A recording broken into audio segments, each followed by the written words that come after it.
জীবনের সব আশা হয় না পূরণ, তবুও মানুষ করে আশা।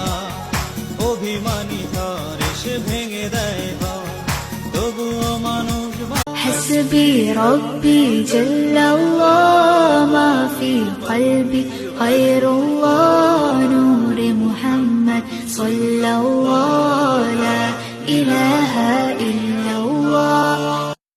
মানুষ কষ্ট পেলে সবার আগে চিৎকার করে তার মাকে ডাকে, কারণ সেও জানে তার কষ্ট বোঝার মতো মানুষ এই পৃথিবীতে তার মা ছাড়া আর কেউ নাই। يا الله